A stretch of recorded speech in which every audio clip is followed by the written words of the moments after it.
Welcome back to another episode of the SBS podcast. We start things off with some quick hitters, which includes a non-ideal kickoff time against USC in 2 weeks, a revisit to the Carson Schlesinger versus Eric Kendricks debate, and believe it or not, the UCLA bowl game projections that have recently come out. After that, we are talking tweets, where we discuss the prospect of new statues outside of Poly Pavilion and some more. Then it's recap time as we discuss UCLA basketball's recent struggles in the incredible late-season resurgence by Deshaun Foster and his football team. We got all that coming up and more here on the SBS podcast.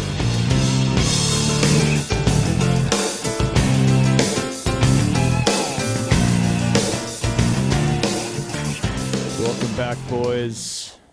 Lots happened. Yeah, it's been an eventful week or so since we last got on. We were so close to having just the most happy, fun episode ever. It still is going to be a good one because I'm more happy than I am sad.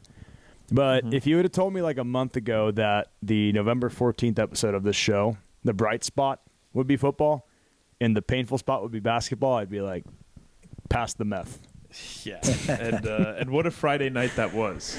Yeah, man. Let's start with some quick hitters. Sure. We've got a few little pointers that we've got listed out that we want to run through. And we're starting with football because why not? Let's start on a positive note. To nobody's surprise, Carson Schlesinger, Big Ten Player of the Week.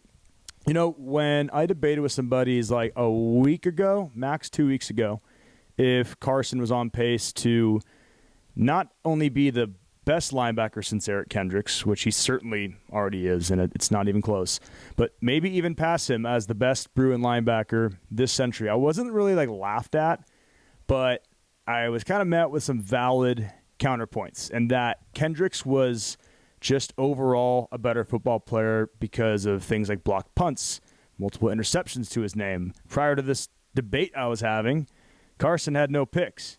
Now we're talking after the Iowa game, and he's Big Ten Player of the Week with 2 interceptions in one game, and they weren't just like lobs to him. Mm-hmm. These were like, if you go back and watch, guy was playing textbook zone coverage, hawked the ball, 2 picks, and that brings us kind of back to that discussion now. Is this dude, if he continues at this rate for the next 3 games, which he's showing the opposite in terms of signs of slowing down, is this dude like better than Kendricks? Well, let me revise, because Kendricks was so good for so long, and he played multiple years at the position and was always good in every year that he played. Let me revise it to, is this the best single season by a Bruin linebacker this century? I was just about to say. Yeah, Kendricks was a 4-year player and was a stud, and I don't want to like disrespect like arguably the GOAT, but is this the best single season linebacker season by a UCLA football player since the turn of the century? I mean, while you were on your intro there, Ross, I started to pull up the UCLA single season tackles record, which held by Jerry Robinson, 1978, 161 tackles. But Eric Kendricks got 2 seasons in that top 10, and Carson Schlesinger is currently at 92 tackles, and if to get into the top 10, he would need 136. So he's coming close. And how many of them does it have the year since the year 2000? How many of them been since the year 2000? Yeah, only because 2. Eric okay, Kendricks. There you go. Get Kendricks, both of them. Kendricks, both of them. Okay, 150 and 149, 2012, 2014. So he needs to beat 150 to have the best single season linebacker season since 2000. Mm-hmm. And he needs, again, how many? Sorry, I'm forgetting. Like for that, it would be like 60 more tackles. 60 more tackles. He needs 62 more tackles. Let's say we make a bowl game. That's 4 games. Mm-hmm. I'm no math major, boys. Help me out. You could do it. It's like 12 games. It's like 12 tackles a game. Yeah. Okay. Yeah, it's doable. It's doable. And the thing, the best thing going for him is he's playing against 3 upcoming offenses that aren't great. Yeah. Yeah. No, very true. Let's get through these. We've got UCLA women's soccer. They have officially won the school's first Big Ten Conference Championship in any sport as they defeat Rutgers 5-0 for the title. So let's hear it for the Lady Bruins. Yeah, pretty big. Nice. First Big Ten Conference Championship. Huge. Yeah. Way to go. It's a lot of goals. 5-0. Yeah, in a championship game too. We're just an offensive school in every sport. I mean, that's huge. Like I know we talk football, and we talk a lot of basketball, And we get caught up in it, and rightfully so, because those are two big sports. But you got to remember, UCLA has a footprint to create in this conference, and it doesn't stop with just the revenue sports. So women's soccer kicking us off, bringing the Conference of Champions to the Conference of Not Champions is huge. Bill Walton will be proud. Okay, in football news, back to football. UCLA versus USC announced for a 7:30 p.m. kickoff time on NBC. And in November, that really sucks. It's going to be dark if you plan on tailgating that game, it's going to be dark for half your tailgate, like pitch black. Mm-hmm. If you don't get one of those spots that's right by those big light towers that they have, you will be tailgating in complete darkness. Yeah, and we're going to pretty much be there for almost the entire tailgate time, right? Starting 1 p.m. Yes, sir. I mean, what's confusing to me is that it was to my understanding that the Rose Bowl and the city of Pasadena itself were pretty against this specific game being in that time slot. And kind of for a multitude of reasons, just kind of at face value, you have two rival fan bases. If you put it at the end of the day, you give them an entire day of drinking before sharing a stadium together. And then if you go back specifically to 2010, I don't know if anybody remembers this, a fight broke out right before the game at the, I think it was on the golf course from the videos when I remember watching that. 2 people got stabbed and 3 went to jail.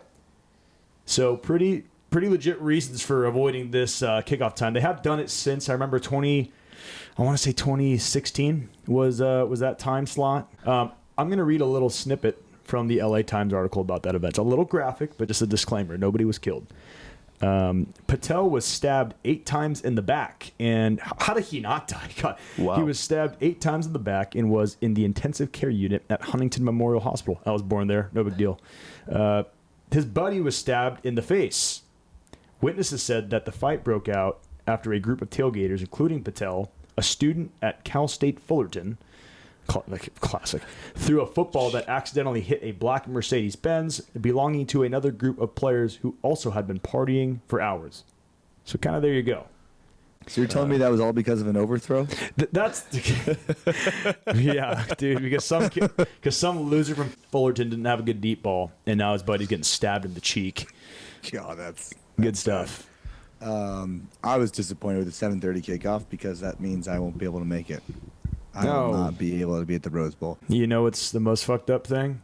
Is that with the 7:30 kickoff, and I can't believe I'm hearing myself say this, is it even worth throwing a tailgate and instead we just get a party bus and pregame at someone's house and then just show up to the Rose Bowl? It was like, A, it's already so much work. B, the SC game adds a level of like liability. There's just so many more people. There's a little bit of like an edge to it with like people talking shit. And then you've got it half in pitch darkness. It's not even that fun. I might just yank the plug on the tailgate altogether and just Do a party bus. I'm thinking that might be the move. I've never been a fan of dark tailgates at the Rose Bowl. They're just not. It's horrible. Yeah, it's just not it. Last quick hit.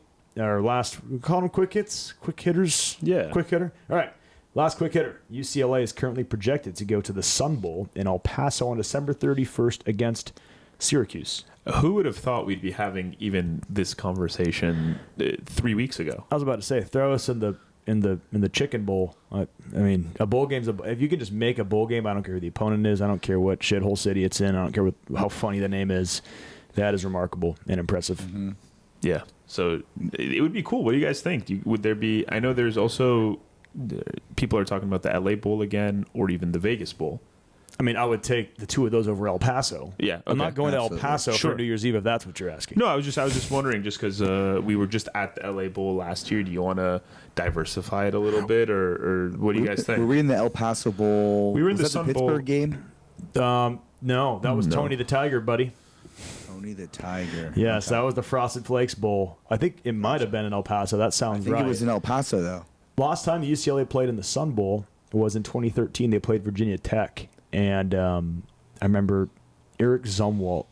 It's the closest I've seen a hit and thinking the guy got killed. Zumwalt just absolutely murdered. It was Jordan Thomas, who I think is a tight end in the NFL now. Yeah. You guys know Jordan Thomas? Heard of the name. Let's fact check. I'm going to fact check this real quick. Jordan. I just fact checked you there, Ross. Okay. Tony the Tiger Bowl, or the Sun Bowl, presented by Tony the Tiger. Okay, correction. It's Logan Thomas. Do you guys know Logan Thomas? No. Can't say I do. Tight end for the Commanders. He's a free agent now. He was on the practice squad for the Niners last year. Whatever. He was quarterback at the time for Virginia Tech. He was kind of dicing us up with his legs, and then this is kind of when helmet-to-helmet shots were kind of still a thing, and Zubbolt took him out of the game, and the Bruins just smoked him. But I'm mistaken. That was not the last time we were in the Sun Bowl because Tony the Tiger stealing devastating walk-off. It was the devastating walk-off versus Pitt. I broke a chair that game. That game sucked. I hated that one. But, all that aside, those two appearances came. I remember the 2013 season being a good season. And then, despite the losses that happened in 2022, that was still a team that won a good amount of games. That's the team that beat Utah and Washington back-to-back. Mm-hmm. So, for this team that I was trying to Google if it was possible to cancel the football season, the fact that we're now discussing that even being a possibility is a testament to the insane turnaround that we've seen over the last 3 weeks. Totally. Yeah. I mean, if we could see UCLA at any bowl game and to be competitive in a bowl game, that'll be huge. Yeah, massive. I think it was after the Rutgers game. I think I asked both of you. I said, can UCLA make a bowl game at that point? And I think there's a little hesitation from the both of you, if I'm not mistaken. This was after the what game? The Rutgers game. Yeah, that was a pretty silly question at the time. Because we would have like 2-5 at the time after that win, right? We would have had to win 4 of the next 5, and now we're looking at 2 out of the next 3. Kyle, that was such a stupid question. What were you thinking, dude? At the time, that was so fucking dumb, but now here we are. Yep. All right, we're switching gears to talking tweets. Starting us off is Ben Bolch. Mick Cronin on the idea of honoring Kareem Abdul-Jabbar and Bill Walton with statues. Quote unquote, behind the scenes, there's a lot of push from their teammates, and I'm right there with them. What you find at state schools, it's unbelievably hard to get a wall painted, let alone a statue built. What are we thinking about that? I'd love to see. I'm sure it is difficult, but I would love to see a picture or a statue of Kareem and Bill Walton right next to Coach. I think it would be really cool. You know how the Yankees have in center field, they have that, sort of, it's like their own Hall of Fame where they have all the plaques and things like that. I think it would be really cool to honor those teams in the Wooden era with all the guys have their own sort of like statue or plaque next to coaches right there in the front of Pauley. I think that would be a really cool just like add to make Pauley Pavilion more of a place to be, more of a place to just go see and like build upon the tradition. 100%. It kind of, I can't help but get frustrated reading this quote. I mean, you look at Mick's words, what you find at state schools, it's unbelievably hard to even get a wall painted, let alone a statue built. But UCLA can buy entire shopping centers and turn them into like research parks, buy up housing districts in Palos Verdes and turn them into like the South Bay campus, but 2 statues to your most influential, notable alumni, whether it be athletics, academia, I don't care. Those 2, I would say, are the numbers 1 and 2 of this, since Jackie Robinson. Yeah. And that's who has a statue. And who's also an athlete. Yeah. From UCLA athletics. I mean, that's 2 statues. Yeah. Whether the school wants to admit it or not, the number 1 marketing machine that UCLA has is athletics. It's not, I don't even know what else would be a close second. UCLA health being plastered over everything? No, our athletics and especially basketball is what you hang your hat on. Yeah, and I mean, are we not looking for ways to draw people to Pauley Pavilion? I mean, that's a draw. I mean, seeing the Kareem statue, seeing the Bill Walton statue side by like flanking John Wooden, like that's something that like a casual fan might just want to be. Hey, I mean, let's go take a trip to Pauley and get a picture with that. I don't fucking know, but I mean, I got goosebumps when you just said that, dude. It's disheartening to hear that is like a massive undertaking, and especially because who knows how much longer, not to be grim, how much longer we've got with Kareem while he's still around. He's not young. And then we lost Bill unexpectedly. I mean, that came out of fucking nowhere. So, and if you wanted it to draw attention to like one game, you could do like a unveiling ceremony they're honoring Bill Walton at a game already. Statue won't be ready this year, but next year. It would be a great event that it would sell out the game. It would be just covered by media, basketball media nationally. Yep. Yep. It's just like outside of it being the right thing to do, it's also you're going to get a lot of payback out of the media attention and ticket sales and all that. Look, I Yep. know us Bruin fans like to look back fondly on the 2021 Final Four, and that was great and fun and all. And we had the 06, 07, 05 Final Four teams. But to the average college basketball fan, UCLA is a program that hasn't won a national championship since 1995. And a lot of time has passed since we've been at the top. And you see us kind of like sometimes people questioning, is UCLA still a blue blood? Dude, these are the kind of decisions you got to make to remind the country that you indeed are, you're the cream of the crop. I mean, you got to flex your guns like that. If this were a private school, this would have been done 10 years ago. Totally. Yeah. Without a doubt. Yeah. All right, moving on to our next tweet. We've got Jeff Lowe. Ohio State versus Indiana is on Big Noon, quote unquote. Big Noon kickoff is the worst thing to happen to college football in recent memory. For a sport where vibes and atmosphere play such a massive part, these top Big Ten games being stuck at 12 p.m. is terrible. Yep. Thoughts? I agree. I totally agree. I think they picked this slot out, Fox did, because it's not competing with other games, and it's kind of like the only thing to watch at that time, right? Well, you look at what Joel Klatt said. Yeah. I mean, it was kind of in my opinion, an out-of-touch response by him, and I think he is a really smart guy, but he's like, no, just Fox tapped into a uncontested premier spot, and it's worked out really well for them. This is like, he basically told them that Fox is making a killing off this time slot, and they're still killing it with the viewers. So he basically just said, Fox is making money off it. Don't expect it to go anywhere. But I'm on the side that says that it is a bad thing. I mean, the problem with Big Noon is that you're basically penalizing the fans of teams that are doing well. Yeah. Because every week Fox is going to pick their marquee game to be in the Big Noon time slot. All right, now let's say this is UCLA. Like, I know we were pretty excited, or not excited. We were saying that we kind of like these 9 a.m. kickoffs. Mm-hmm. Yeah, sure, but we also mentioned that should UCLA get hot and we're playing top 20 football. No, when you play good football, you're thinking that sweet spot. You're thinking 4 p.m. Mm-hmm. You're thinking under the lights.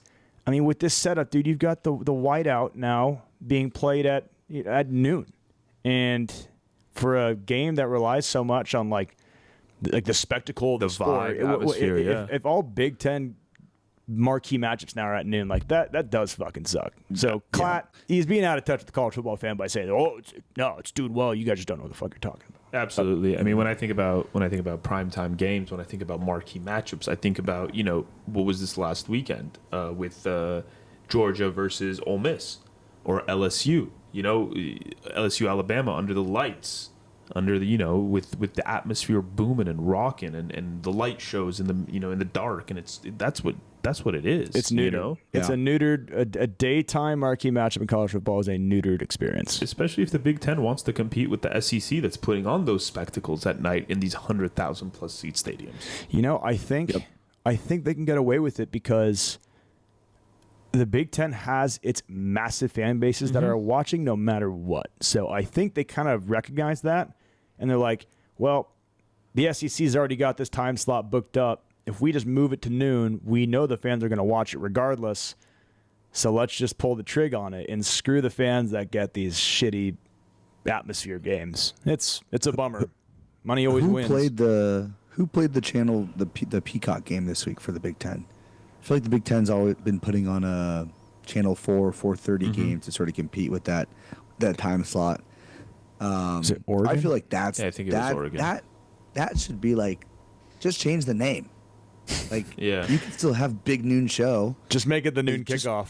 Don't make it just big. Make it. Yeah. They make it something else. They need a kind of like a medium kind of big noon game. Exactly. Call it that. And the semi-medium, medium, big noon game. Rolling into the big 4:30 kickoff. And then you got you're live on Fox for the big 4:30 kickoff presented by McDonald's. Come on now. The only argument you can make for it is that, hey, listen, four out of the top 5 teams in the country are Big Ten schools. 3 of which UCLA's played. But 4 of the top 5 are. So, like, no matter what time you put them. You're axing a big-time matchup. Yeah. And you're gonna people are gonna tune in to watch Oregon, the number 1 team, play Michigan State or Ohio State play Northwestern or whoever it is. Yeah. Sucks, dude. Right. And you know what else sucks is switching over to basketball, which pains me to say. And it's not.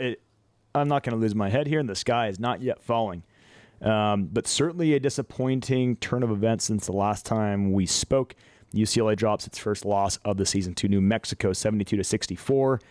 And hate to say it, that is a pretty deceptive score from what I've gathered. I was watching Iowa. Yeah, I wasn't able to actually catch the game, but it sounds like this one was never really in doubt for the Lobos, who led by as many as 16 and basically held off every UCLA run that came their way. And now, look, UCLA has rebounded a little bit with a blowout win last night. We're recording on Tuesday. They blew out Boston last night at Pauley, but given the opponent, I don't know if there's really much to learn from that one. I mean, tell me what to feel about this one. Just sort of what I've gathered is it looked like a team. Well, first of all, I told you guys New Mexico is going to be a tough opponent. They made the conference. They made not the conference tournament, but they made the NCAA tournament last year. They returned 3 or 4 starters, and we looked like a team that had never played good competition together. Offensively, nothing really seemed to gel. I think we had 21 turnovers, something like that. Mick Cronin teams, I can't remember a Mick Cronin team that had 21 turnovers in a single game, and that we really looked physically. They outmatched us. Speed, second chances, loose balls, all that stuff. We pretty much just lost in every category, and then we didn't shoot the ball well. So I agree with you, Ross. Like we were never in the game. We really were never truly in the game. And 8-point difference at the end of the game does not show the true. Should have been double-digit loss. Yeah, and I mean, if you're looking for maybe kind of a saving grace, mixed teams have never been known to really be hot starters when it comes to the whole life cycle of a season. And Rick Pitino, head coach of New Mexico, he is an all-time head coach. But at the end of the day, this is a non-major program basically outclassing UCLA. At any stage of the season, doesn't matter. They outclassed UCLA, it seems. Who's fielding what many UCLA fans feel to be kind of Mick Cronin's redeemed team after last year's mulligan. So it's no matter which way you spin it, it's pretty disappointing. And I love Mick Cronin. We all love Mick Cronin, and I still believe. Shout out Big Mick Energy. Shout out Big Mick Energy. But you gotta win games, and we don't have an easy pre-conference schedule by any means. We do have a few cupcakes leading up to some of those marquee matchups, but got to start winning, man, especially some of the big ones. I don't care what fucking time of year it is and who has to gel. Other teams are reloading, and they're playing good basketball. You look around the country, top 25 teams playing good basketball. And UCLA now has dropped out of the top 25 and didn't receive a single vote to get back into it. So definitely reason for UCLA basketball fans to be pissed. Yeah, totally. And I don't think UCLA will receive a vote unless they come out and beat Arizona or Gonzaga, or ideally both. But yeah, I mean, the only excuse you could give Mick Cronin and the team is that you need some time to gel. This is a brand new team, essentially a whole new lineup. You're not going to get it right in 2 games. But nothing what Rick Pitino did with his Lobos on Friday was new. Rick Pitino teams always are physical. Rick Pitino teams are always play fast. And that's kind of the antithesis to what Mick Cronin plays. He's a slow, physical, but rebounding. But the rebounding has also been an issue for me. Last couple of years. Right? I feel even with Adembona, for whatever reason, the best rebounder last year with Adembona on the team was, number 10? Lazar Stefanovic. Lazar Stefanovic. I think after watching this game, and you look at the box score, New Mexico shot 51% from the field. And you look at where those points came from, half of their points came from points in the paint. So what does that tell you? That we're sort of soft down low. And watching those highlights, Tyler Bilodeau is gifted offensively, but I don't think that he can play the 5 in the Big Ten Conference. And I do not think that Adai Mara is developed enough, strong enough, yet he's a freak in his height, but we don't have any type of physical presence down low, and that that really worries me going into a conference that you're going to have dudes that get the ball to the post and will just back you down until they're in the paint and can just get an easy layup, which we saw Friday. So, sounds like there's no one to look to in your eyes, at least with that traditional 5 spot under the basket. Defensively, where do you look to now? Does that mean you can expect some more small ball out of UCLA? I know Mick dabbled with that last year. Is that... You're going to have to play small, and you got the guards to do it. I mean, we've seen Sebastian Mack, who I think after 3 games should be starting over Sky Clark. He's leading the team in field goal percentage. Trent Perry was a bright spot Friday night. He, I think, had 20-plus minutes off the bench. Sorry to interrupt. Trent Perry was a bright spot last night against Boston. I know that opponent was just horrible. I mean, they were terrible. But Trent Perry got a lot of solid minutes. I mean, does Mick, assuming things keep going the way they're going, can we maybe expect to see Trent start to steal some legit starting minutes against Dylan Andrews? I mean, we were high on him going into his 3rd year, but like I just said, it's his 3rd year, and he is by no means, like, I wouldn't say it at this point, a star or leader of this team. I mean, at the conclusion of 2 years ago, at the conclusion of that season, with the way he performed, I think he had a good game against Northwestern in March Madness. I really thought that's our next point guard.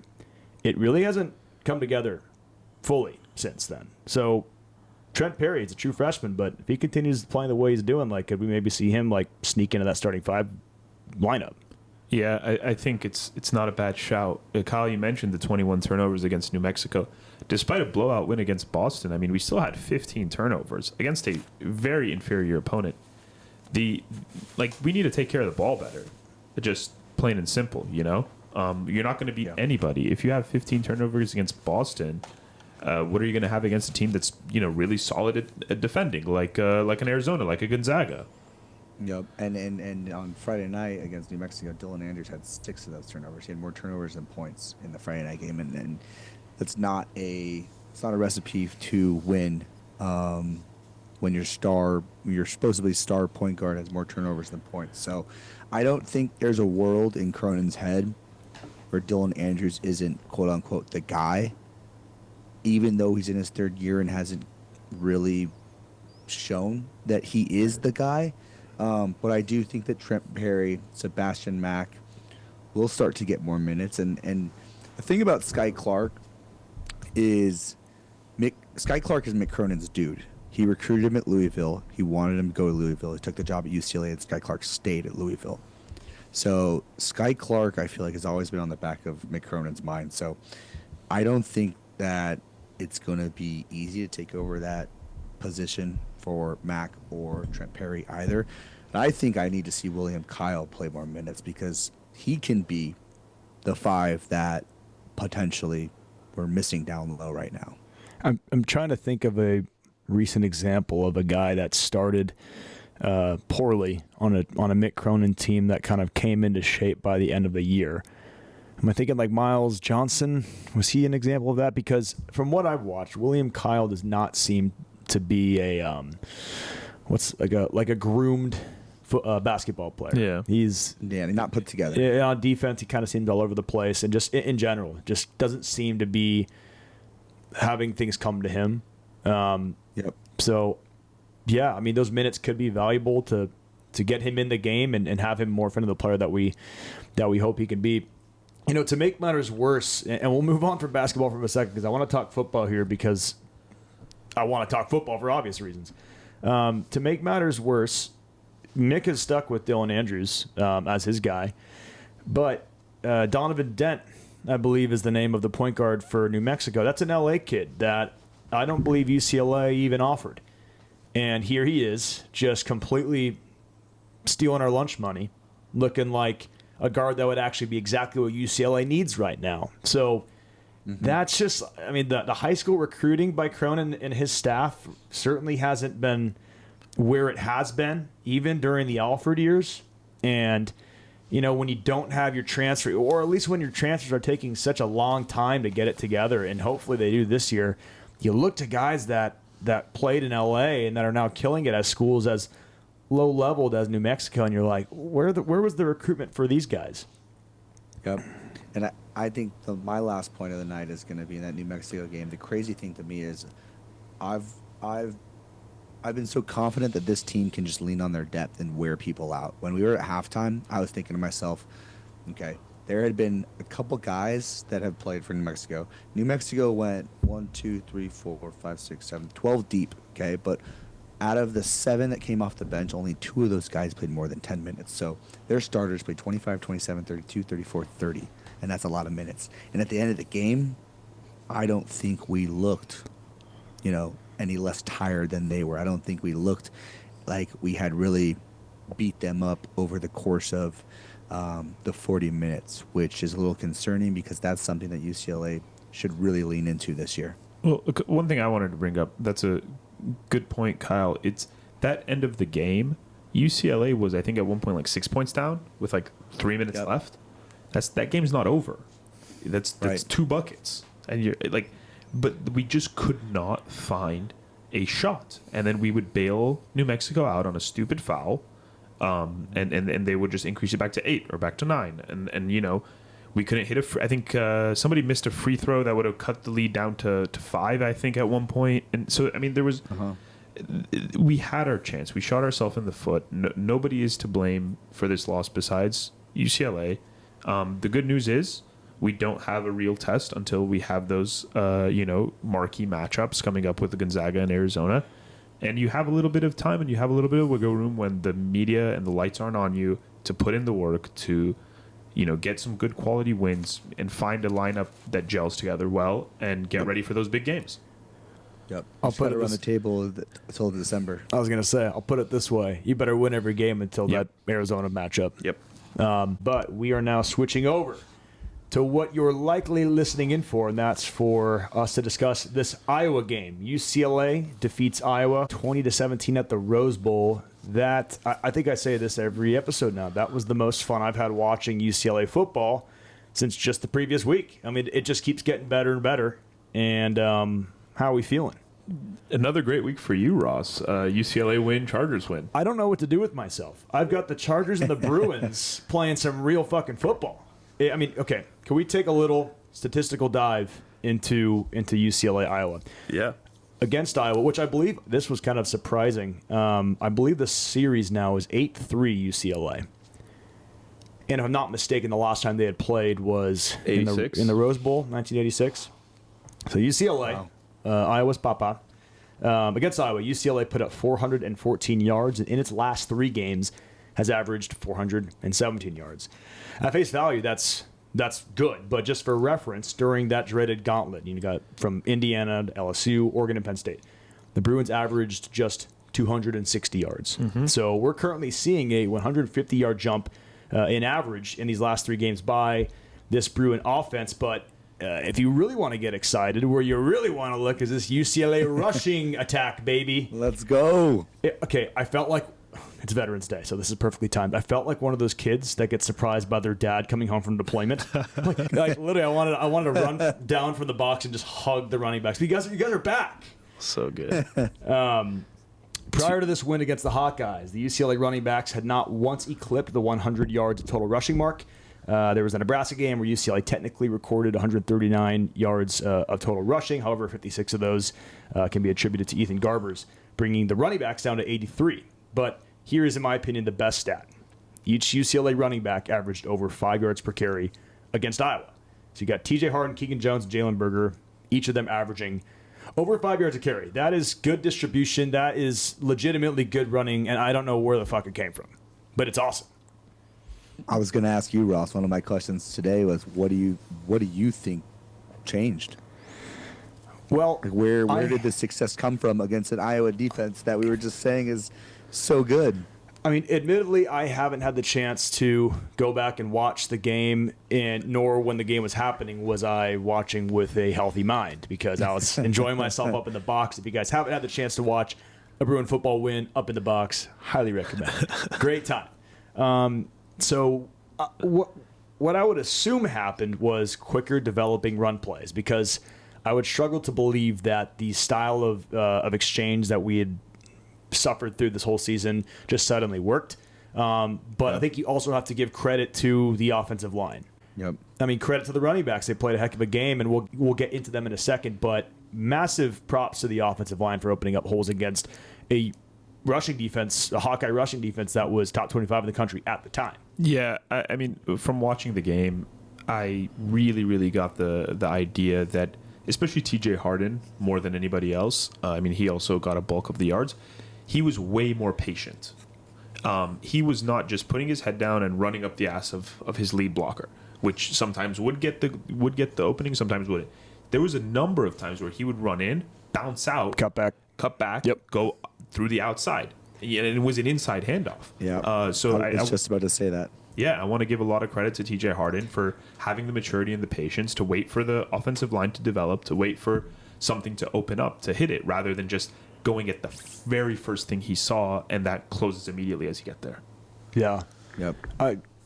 The biggest thing that jumped out at me, I mean, when you've got 3 different running backs that are all running the ball effectively, running the ball well, not only, I mean, assuming you're running the ball at least 25 to 30 times and that the numbers and the averages are legit, you're going to either win or be extremely competitive against anyone, because not only are you just, eating up yards and you're moving the ball in the right direction, but you know what else it does is that you're extending just the duration of drives. And UCLA won the time of possession battle 37 minutes to Iowa's 22.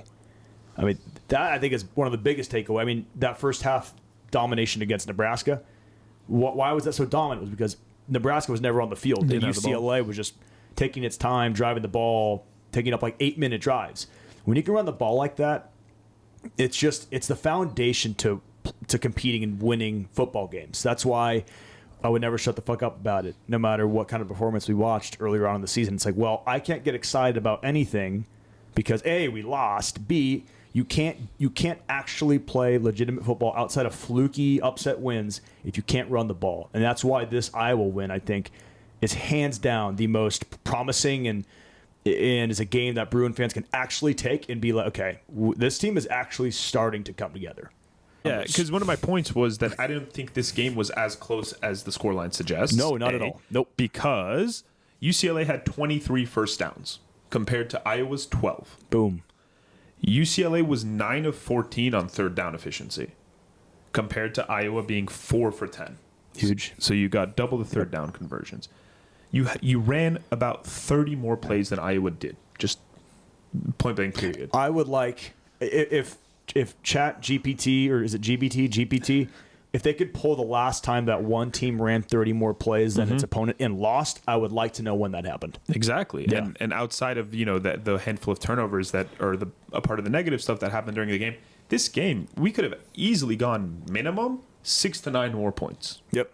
There were multiple times throughout the game, and I'm like, I feel like we should be, despite the slow start, there's a time when it was like, oh, charade's over. Like we're finally going to get exposed by a real Big Ten team.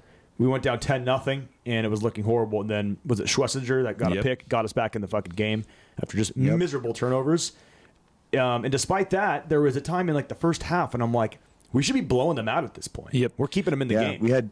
We had 2 turnovers inside the 10-yard line. I mean, it was the interception where Garbage sort of got hit and just sort of like, I don't really know if he kind of chucked the ball up or like lobbed it. That was at the 8 or 9 yard line. I'd like and then to he fumbled believe it into the end zone. Yeah, with those. So the first interception was was one of the worst decisions that Garbers has made all season, and there's no way to spin that because everybody knows that I'm an Ethan Garbers apologist.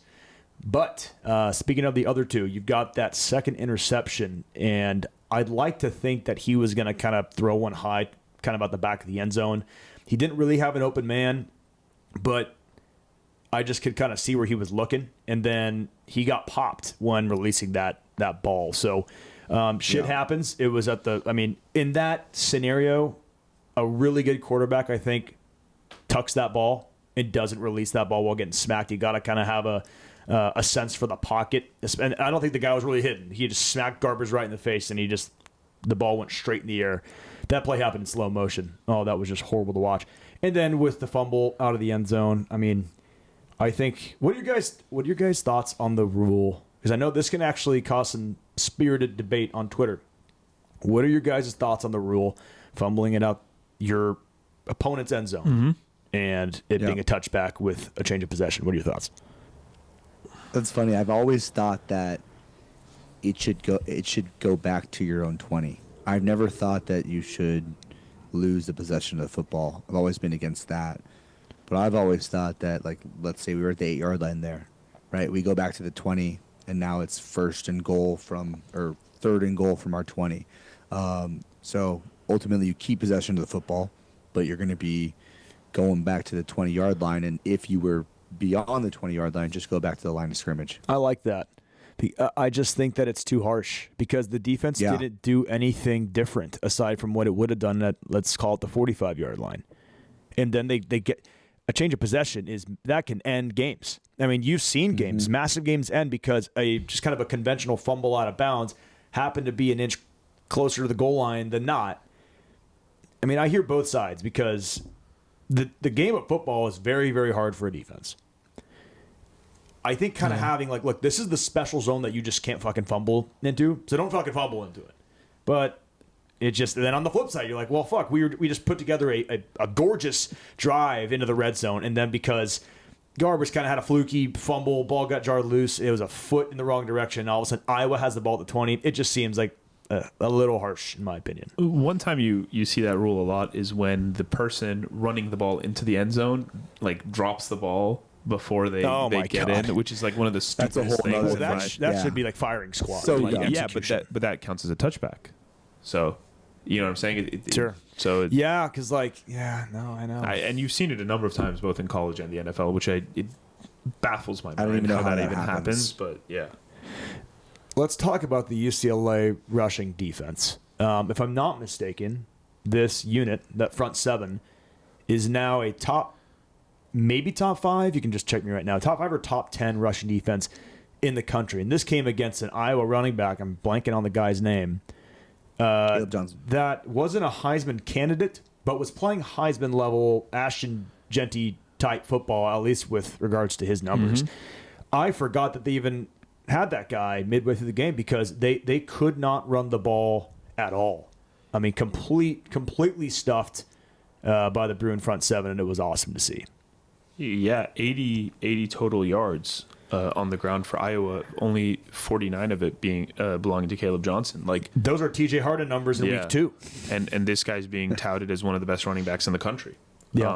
So, massive kudos to Malloy, his defensive setup, and obviously the line. Yep. And this was the key to the game. Yeah. Right? Like, I felt in my mind that this game was very winnable because Garbers by no means had any type of game close to where he's been playing the last couple of weeks with his turnovers and things of that nature. But our rush attack obviously picked him up. It was a complete game. But this goes back to, can we stop Caleb Johnson, the Iowa rush? If we can, then we have a chance because Iowa only had 3 receivers that had a reception, 6 of 9 passing, right? Like we knew that they were going to have to run the ball. And I was, all game long, it was just so cool to see stuff after stuff after stuff. And you could see him trying the outside run, the inside run, misdirection, things like that. And just nothing was working. This UCLA rush defense is legit. Ohio State held this rushing offense to 95 yards, and we cut that in half. Like, that's legit. I think UCLA is only 2 spots behind Ohio State. Because Ohio State has a very good rushing defense, and I think UCLA is just a couple of spots behind it. And Kyle, you mentioned the very few passing options they had. I want to say a chunk of their yards came from that one deep ball in the second quarter, I think, right? I think that was the first quarter. It was the end of the first? That was to where I was like, okay, we're about to get our asses kicked here. Oh, that was the first. That was their touchdown. That was the Set it up. game to go to 10. Yeah, like that was what, a 45-yard reception? Yeah. That's a third of their passing yards in one play. I don't want to forget, because like I just mentioned, there was a moment when they were up 10-0. I'm like, this one might get out of control really early on. I was getting texts before I even made it into the Rose Bowl saying, fuck this game. And I'm like, God. Did I really not even make it in to see one competitive snap? Are we already down like multiple possessions? We were. But UCLA finds a way to get into field goal range, or at least Moneybags Bagani's range, and he knocks down, was it a 57 or 54? Yep, 57. 57-yarder. And I'm not a field goal guy. I hate field goals. Everybody hates field goals. That was one of the most clutch field goals that I've seen in a very long time. If that doesn't go in, and that's a very likely if, because it's a 57-yarder for a college kicker. That puts Iowa up 10 at the 40. At the 40. Could be game. I mean, we forgot to do game balls. But Do them. Do game balls. Okay, let's do game balls. There's no rules. Yeah, do game balls. I'm the fucking CEO. That's zero rules. Give me 2 game balls. So, yeah, okay, you get 2. All right, well, I'm doing Moneybags Bagani. And I'm going to do, God, on the spot. Yeah. I said I would spam the Carson Schlesinger button, and there's no reason for me to stop doing that now. I mean, I thought TMA played a really good game. I thought all 3 running backs played a really good game. Logan Loya. Offensive line. Logan Loya had a solid game. So all things considered, offense did play very well, but the game ball is going to have to go to Carson Schlesinger, who played. Can someone pull the numbers? I know he had 2 interceptions. He had to have cracked seven total tackles. 7 total. That's low by his standards. Yep. But 2 interceptions by a Mike linebacker in zone coverage. You're getting the game ball every single time out of me. I'm going to give the offensive game ball to TJ Harden. I think just after a terrible season, to be able to mentally just put all of that behind you and have a game where you go first game 125 yards, over 100 yards. Props to him, and we talked about his maturity earlier. Defensively, I'm going to give it to. Before you move on to defense, just to kind of put, because I love that game ball, to put it into perspective, TJ Harden as the starting running back. Let's take the LSU game. 14 total yards, an average of 0.6 yards per carry. Just have 6 yards per carry, and it's not like he had this coming out party against left ass cheek State. This is against Iowa, who's a very good defense. Yep. Thank you for backing up my my game That's ball me with smacking you on the numbers. ass. Good pick. Yeah. Left ass cheek state. Yeah. Someone clip that. My defensive game ball, I mean, obviously you could say Carson Schlesinger for the sake of being different. I'm going to say Oladejo. 2 sacks. Oh, there you go. You know, and I think 5 tackles for loss total. So who was questionable to play the game. But yeah, great game by him. And he was kind of at points in the season a little targeted as kind of not having the greatest games against some really good offenses. Before Malloy rebirthed him. Yep. He is the second coming. And I mean this not in the sense that people are going to take it. He's the second coming of Anthony Barr, where his season was his career was saved, potentially. We'll see if he ends up being a league player or not, but his career was saved by a position change. Yeah. Barr can credit his to Moore from taking him from running back to linebacker. I actually think that I remember reading that Anthony Barr was about to quit football. Before that. Moore is like, no, you're going to go play linebacker. And we all know how that turned out. Just ask Matt Barkley. And then you've got Femi Oladejo, who was hyped coming out of Cal, and he wasn't bad at I think he was playing Mike linebacker. He wasn't bad at the position, but given the way the guy looks, you're just like, I thought I would hear this guy's name more. Now you're hearing his name. Now he's getting game balls for 2 sacks. And I just want to toot my own horn for a second, because if we haven't done that enough, we've been right about a few projections on this show. I said, I think it was the Penn State game. I said if we get a game where Carson Schlesinger, Kane Medrano, and Oladejo have a good game, I don't think there's many offenses that can do much against us. And Kane Medrano had a strip fumble. Oh, that's my game ball. I was about to say that has to be someone's game ball. And Kyle, I know you probably just want to give your game balls so bad. So let's switch. You guys are stealing all my content. Go, Kyle. No, I was gonna say. I mean, Medrano led the team in tackles. That's his second week in a row with a huge play on defense. I think Iowa at the time of the just strip and annihilation of Sullivan was right around the 50-yard line. So it was a big moment in the game, and I mean, it was sick. It was just, punch, give me that thing, and here I go. So Medrano, before you switch. Oh, sorry, they're about to switch. I just interrupted you in mass. But I was just going to give Medrano props. Yeah. Well, to I guess to give him more props. That was the best strip fumble I've seen since. I hope you guys remember this one. It was against Arizona in 2016. 2016, yes. It's a long time ago. Darnay Holmes. Wow, Does anybody remember this? Wow, darn They it. had I forget who the running back was for Arizona, but it was at the Rose Bowl, and he had broken away so far from anybody on the UCLA defense. I mean, it was like, oh, put your head down. That's a touchdown. He's got 50 yards to run, but it's a touchdown. Darnay Holmes, and there's a reason. I think, is he still in the Giants? He's still playing in the league for sure. I think he still is, yeah. Hawked the guy. Just did not give up on the play. Stripped it out, and I think it might have either been recovered inside the 10 by UCLA or it was a touchback out the back of the end zone. So, Kane's in good company with that one. Kyle, back to you. Sorry for stealing your spotlight. No, I was just going to say, Madrano was a guy, Ross, for whatever reason, I pulled up the Arizona UCLA, the exact game you're talking to. Attendance at that game, 68,000. And that was a fucking terrible UCLA football team. That was a bad UCLA football team. 3-2. Arizona was 2-3. It was the second game of the Pac-12 conference. 68,000. Was it a homecoming?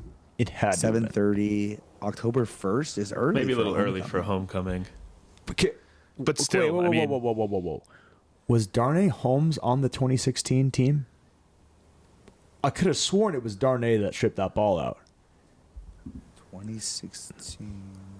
Actually, there was no fumbles in this game. Oh shit! Well, it was Arizona at the Rose Bowl, and it was not 2014. It couldn't have been. Yeah, it wasn't 2014 because we wore gray uniforms that game, and it wasn't that long ago. Wouldn't have been 2020. Could have been 2018. It'd have to be 2018. Yeah, Darnay was Darnay for sure. Holmes. That would make Darnay sense. Holmes fumble. Yep. There, boom. Yep. Okay. What was the attendance? Shit out of me. What was the attendance Wilton for that Spate. game, though? Is that how you pronounce his name? Wilton Spate. Put some respect on Wilton Spates, the Trojan killer. 54,000. Okay, so it was similar to this game, actually. I have that attendance. Attendance was 53,467 Josh against Kelly, Iowa. 31 carries for 136 yards. Normally I'm Mr. I want to get Kyle's game. I was just going to say that there's a lot of Iowa fans there. Yeah. But I'll cover my game ball. I'll cover my game ball next week. yeah, no, guys, I don't have to say anything. It's fine. I know you guys don't value my takes. Kyle, give us your offensive game ball. The quarterback of the team, man. Ethan Garbers. Whoa. Wow. Dude, before you hopped on the Zoom, Keon was on record saying that was the worst game of his career. And in your defense, I did disagree.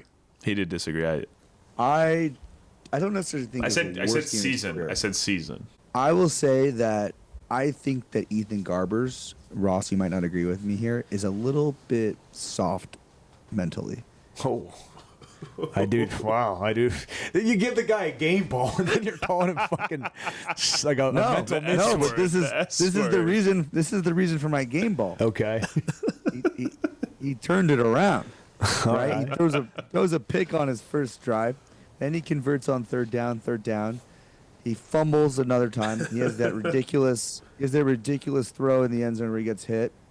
I feel like in the second half, even though we didn't really score a lot of points well, he didn't, the game was managed well by him, and he sort of just he didn't need to be the hero. That's what I mean, right? He didn't need to be the hero, and he was sort of just relying on the rush and saying, oh, shit, I got some backup today. I don't need to try and be freaking Superman. So I thought it was just like a good, no, it wasn't a good game, I don't think, but he managed the game well, I feel like, as a quarterback, and that's what you're supposed to do. Okay. I can kind of see that, where you're like, oh, brother, this guy's going to cost us the game. And he stinks. Exactly. But he kind of got out of the way in the second half. That's one of the weirder game balls I've heard, but I appreciate it, if that makes sense. Yeah, I'm not just going with the stars. I'm not just going with the stars. That's why I'm saying that I appreciate that. I think game balls are a fun opportunity to really kind of dig into the bag and find some pretty unique takes. And I respect the hell out of that game ball. Yeah. Jim Harbaugh would appreciate that one. Okay, we have now this upcoming week, actually, in a few nights on Friday night, the Bruins are. Hold on, before we change, I wanted to give a quick shout out. We talked about it a little bit with the attendance, and there's a lot of Iowa fans there. I do want to give a shout out to the Iowa fans. There was a number of them in the section that I was sitting, as there was a number in a lot of sections around the Rose Bowl. They were really classy. So far of the opponents that we faced, they were my favorite fan group to interact with. They were funny. They were really good sports the entire game, despite their team not really putting out anything. And I saw a number of Iowa fans tweeting about our podcast and commenting on our YouTube. So shout out you guys. Yeah. Thank you for listening, I guess. Let's go. You got Meat writing Iowa fans. You got to find Take a shot every time somebody on the podcast says meat riding. meat writer of episode 13, Keon, writing the Iowa fans. There we go. On the record. Yes. All right. Hey, I appreciate that. You got to find some allies when you're in this Totally. brave new world. Okay, we are switching over to this week's opponent. The Bruins travel to Seattle, going up north to take on the Washington Huskies on a Friday night.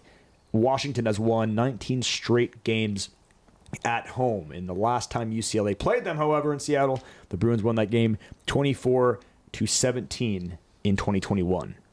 And that's a brutal stat to stomach because 19 wins, that's a big streak. That's 3 full seasons.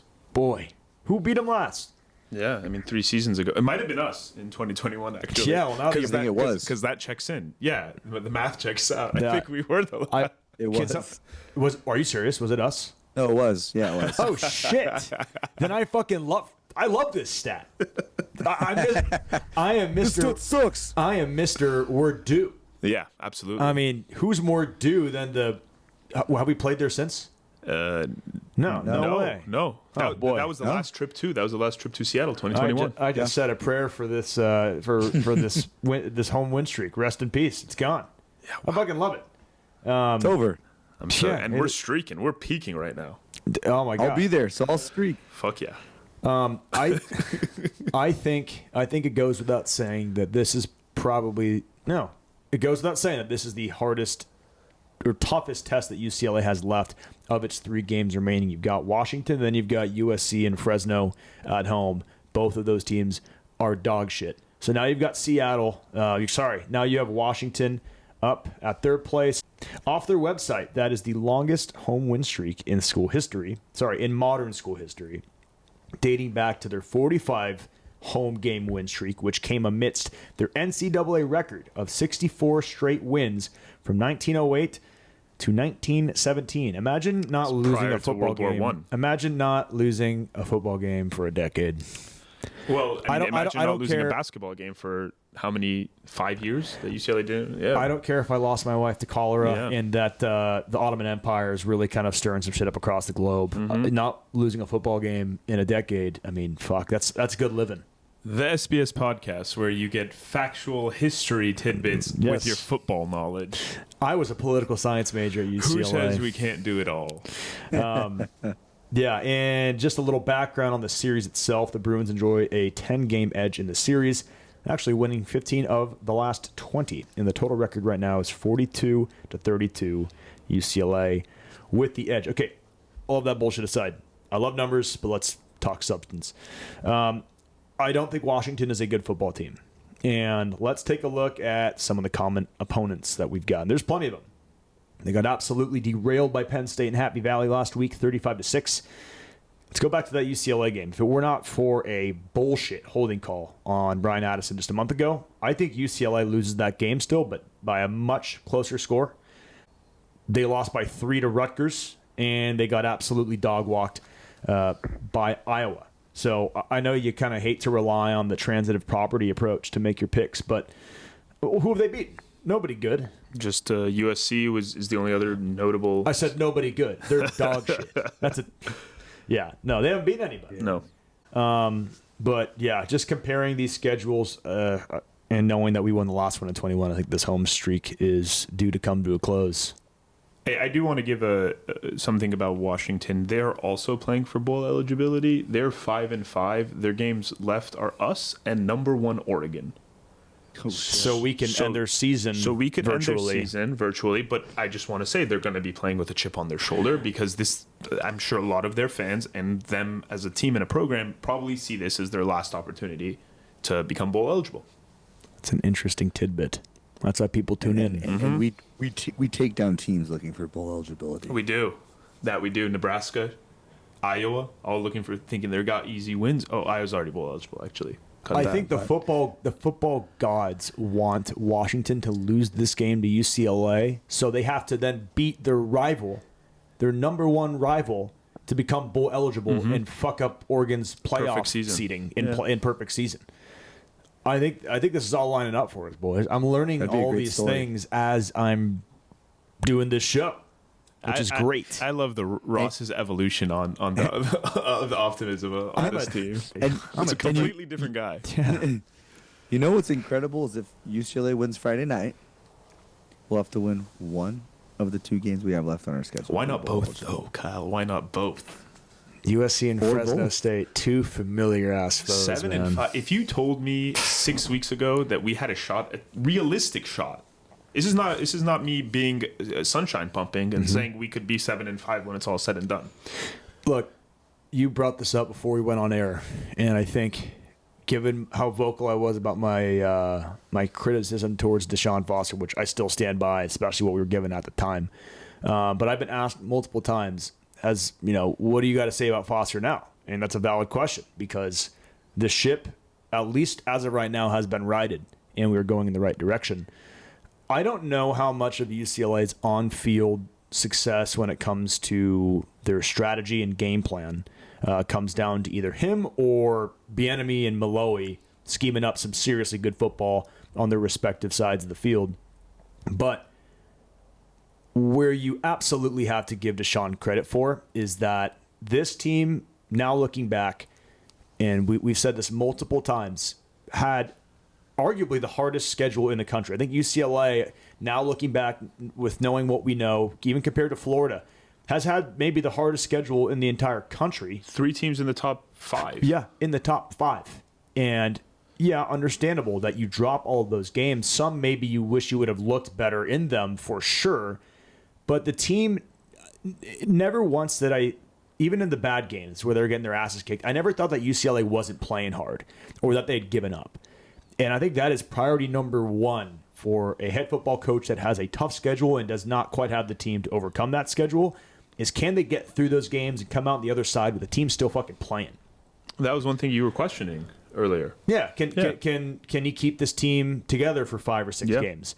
Without question, he has. And you've got to give him his flowers for that, and I commend Deshaun on that. I mean, look, you go back to when he was hired and you saw the way the team reacted. Clearly, behind closed doors, the guy says the right things, and he is liked by his team. So hats off to Deshaun for keeping this team believing and playing some good fucking football. Yep. Yeah. I think, I mean, I want to get right into score predictions because I'm fired up for Friday. And before we do that, I saw this in our notes, this shared doc about the weather, how it's going to be high of 48 in Seattle on Friday night. We're doing weather predictions now? I just wanted to say this to all the Big Ten elitists who said UCLA is going to go to the Big Ten and they're not going to be able to play in cold weather. Yep. They're going to... We have not played in a cold weather. It's been the most beautiful looking sunny games I've ever seen. Exactly. And the one arguably cold weather, because they were like, oh, you're going to go to Ann Arbor and it's going to be 29 degrees and hailing. How many times a year does that happen? Yeah. What a stupid narrative. And I always knew that was fucking stupid. Anyway, this is the coldest game of the season we're going to play. And who is it? And it's Washington, another Pac-12 team that we always play. A familiar foe. Yeah. We've played, and we played snowy games in Corvallis, Utah. We Utah. played in Boulder. Yeah. I think people just love this idea of you got this powder blue team from LA now playing a bunch of fucking shithole states that pride themselves on living in shithole states. So they're like, you can't handle our weather. Meanwhile, the odds of you actually encountering a snowy game in Lincoln is actually very, very rare. Yeah. And if it does happen, it's one game out of your season. I think the 2 coldest games. I think the 2 coldest games, you're gonna have number 1 Seattle, and then maybe the nighttime game against Iowa from Friday night. I was freezing my ass off. Mm-hmm, it was cold. Yeah. I thought you were in a suite. Well, the walk back was pretty brutal. I was in the stands like the peasants, and I was cold. Yeah, I was looking down from the glass, going, pathetic. Dude, I'm gonna say like the Pac-12 has the Pacific Northwest, and dude, I mean there was a freaking game. I think it was my sophomore year. We played at Utah, and during batting practice, it was fucking snowing, and we weren't allowed to have our hands in our pockets. So. character. The Pac-12 already had cold-ass states and cold cities. So, yeah, stupid narrative. I think to People. piggyback off of this, that's why this win was so satisfying. Because not only did they beat Iowa, who was at the time a top 5 Big Ten team, top 6, you beat them at their own game. We ran it up their ass and out-physicaled them. Even Logan Loya trucked a guy I at the was goal line. going to say my favorite play of the game was Logan Loya lowering that shoulder Right in on the front of goal their- line. right in front of their fans. Right in front of their fans. Welcoming them to Big Ten country. So, okay. Exactly. I saw that because tweet. all you hear is, welcome to Big Ten football. Fuck no. Welcome to playing Yeah. Pac-12 after dark, baby. You Oh, can't. yeah. You can't handle the heat. You're the one that's going to have to adapt. Because you're playing insanity. at like 1 a.m. your stupid ass time. You're playing at the Rose Bowl. It's half empty. You got the banners, but we're loud and we're gritty. Welcome to right. Pac-12 after dark. I'm so I fired up. I texted my buddy as soon as Garbage went to kneel. My Iowa buddy, I just said, "Welcome to the Big Ten." How sweet is that victory? Was that victory formation at the Rose Bowl, Dude. Ross? So my parents, I grew up a block away from the Rose Bowl. My parents still live in that house, fortunately, because after wins, I mean, I park my truck at their house. Or if I tailgate, my mom is an angel. She comes down right before kickoff to say hi, and then takes my truck up to their house. So none of my goodies that I tailgated with get stolen out of the bed. Anyways, either way, I had to walk back to my parents, which is about a 20-minute walk from the Rose Bowl. And that was, dude, there's nothing better. And any true UCLA fan knows this feeling. It has to be at night. When the Bruins get a big win and you are really riding that adrenaline high, and that is a real fucking thing. It feels like I'm on crack when Bruins win big-time football games. Never tried crack. The walk back across the golf course when it's like got like a cold dew on it, and it's like hitting your face. It's just radiating from the ground. You got those long shadows from the light that's coming off of those little light towers. That is like, if I could just like pick one. What? That is crack. It is crack. Yeah, who needs drugs when you can just go watch a UCLA football game so that much they easier to hopefully get win? crack, though. No, yeah, that's so true. That is true. Please, mom, I've never done crack. Dude, why do you get so hilarious. why do you get so irritable in, like most of the time? Because those like nighttime games with cold dewy grass don't really come around a lot. And when I don't get my fix, I'm kind of just sitting here like crying about like Ross is penalties. scratching his forearm. waiting. Yeah, I need my dewy grass. Should we get into score predictions? Yeah. Let's do it. You want to start us off, Kyle? You were eager to get into it. Let's do it. I have not prepared this segment, but I'm just going to do this on the fly. Another UCLA win in Seattle. I will be there with Tyler Luskin. I'm flying in Thursday night, staying at a buddy's place. Taking the full day off Friday. Going to get there, tailgate. So I'm going to go with 31-21 UCLA. I had the number 31 in my mind. I don't know. UCLA and the number 31 against Like peanut butter Washington and just jelly. kind of sounds right. But I'm not going to do that because last week we all said like the same score with like a 2-point differential I between thought us. we were pretty close. I know. Shit. So I'll keep it close. I'm going to go 28 to... I'm going to think this is a close one. I'm going to say 28 to 24. I think the Bruins will need a last drive effort. Down 24-21, needing a money bags field goal, but they say fuck it, and they punch it in on a deep strike to TMA for a touchdown, walk-off touchdown. I also have visualized my score. Mine is 27-21. UCLA's up by 2 field goals. Washington marching down the field. And we get a nice Carson Schlesinger sack on a 4th down go for it from Jed Fish. Oh, I like that a lot. I like that. Oh, It's just how like crack. hard I'll be hitting that game ball button. I'm going to be spamming that button if that happens. You know, if we put out enough theories and scenarios, one of them's going to hit, and then we clip that and put it on Instagram, and then everyone's like, all right, we have to buy, like, Barstool's going to want to buy the podcast because these guys know fucking everything. We're not These hard guys to know find, ball. Dave. We're not hard to find. Okay, we are closing with getting parlayed, as we always do. We are off. Sadly, the 2-0 win streak didn't come to fruition. We went 2-1. Who was at fault? That was Indiana. Oh, fuck. Indiana was covering for much of the game. if I'm not mistaken, and then Michigan comes back. I was so confident that it was one of you guys that fucked it up. You guys know that meme? you know that meme template where SpongeBob, he's the hall monitor and he's got a walkie-talkie and like his cop outfit. And he's looking around and behind him is a wanted sign that's got his face on it. Yeah. I just kind of had that moment. Yeah. Anyways, let's switch to getting parlayed. I'm going to start us off. Did I start us off when we won? You might have. All right. Well, give me Tennessee plus 10.5 at Georgia. Yeah, Kyle. This is what happens when you don't put it in the sheet. Oh, you guys already put it in the sheet. Dude, I was so proud that I actually had a pick ready, and it was I forgot that you put it in the doc. No, it's okay. It's okay. No, take it. I'll look for another one. Well, at least I know that this is a good pick. Yeah. No. Give me Tennessee plus 10.5 in Athens all day long. Actually, I think that spread's pretty crazy, and I don't think Kirby Smart has the locker room resilience to get over that ass kicking they just were dealt in Oxford against the Land Sharks, especially after calling one of his own players an idiot to the media, which was crazy. Did you guys see that? No. Say that. Really? Explain it. Yeah. Yeah. Where the fuck have you been? He was answering at a press conference, and they were like, player. Kirby, how do you feel about? And the kid's he has to be a walk-on, some like 5'10" white guy. They're like, there was a video that surfaced of him after Ole Miss had stormed the field. He was in his uniform with like two Ole Miss people, which turned out to be his cousins that he hadn't seen in a minute, and they were like jumping up and down. Bad look, like, granted, bad look. But they're like, Kirby, how do you feel about number 28 jumping up and down with Ole Miss fans? And he goes, what an idiot. What an idiot. How stupid He's can you lost be? it. That's pretty crazy. I mean, that's Crazy. That's pretty brutal. Especially for a kid that doesn't fucking play, that probably was like playing Fortnite in his dorm when that broke.